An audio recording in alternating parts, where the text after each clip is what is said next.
Okay, સ્ટ્રગલની વાત આવી છે તો હવે કેવું સ્ટ્રગલ હતું એ પણ જણાવી દો. સ્ટ્રગલ તો અમે બંને જણાએ બહુ જ કર્યું છે. કેમ કે હું પહેલાં ફોલછેડા કરતી, ફોલછેડા કરીને પછી મેં સાડીની દુકાન પણ કરેલી છે ગામડે, અને હું 25 જણાના ટિફિન પણ બનાવતી હતી. આ બધું કામ હું એક સાથે કરતી હતી. પછી એમાંય તે કાંઈ એટલા બધા સક્સેસ ગયા નહીં, એટલે પછી મેં સાઈડમાં ટિફિનનું કર્યું. 25 જણાના ટિફિન હું બનાવતી હતી. સવારે ટિફિન કરીને દુકાને જતી હતી, પાછી બપોરનું રસોઈ બનાવીને દુકાન જતી હતી, પાછી દુકાનેથી આવીને પાછી સાંજની રસોઈ બનાવતી હતી અને ટિફિનની વ્યવસ્થા હું કરતી હતી જેને આપતી હતી એને. એક દિવસ તો એવો હતો કે મારે રાહીને 5 રૂપિયાની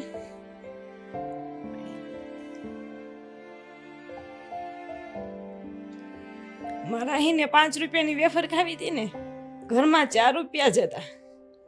1 રૂપિયો મને ક્યાંય આખા ઘરમાંથી ન જોડ્યો. એ દિવસ યાદ ગમે ત્યારે કરું ને એટલે મને બહુ દુઃખ થાય એમ કે કેવા દિવસો જોયા છે, બરાબર. અને ત્યારે કોઈ સાથ નહોતો આવ્યો કે રાહીની મેં આર્થિક પરિસ્થિતિના લીધે મેં એને 2 મહિના સ્કૂલે નહોતી મોકલી. કેમ કે મોકલું તો અમારે ફી દેવી પડે, એટલે 2 મહિના સુધી ભણ્યા વગરની રહી હતી. ફેમિલીમાંથી કોઈ એમ નહોતું કીધું કે તમે એનું એજ્યુકેશન બગાડોમાં, ફીના પૈસા અમે આપી દઈશું, એને સ્કૂલે મોકલો એમ. આવા દિવસો જોયેલા છે.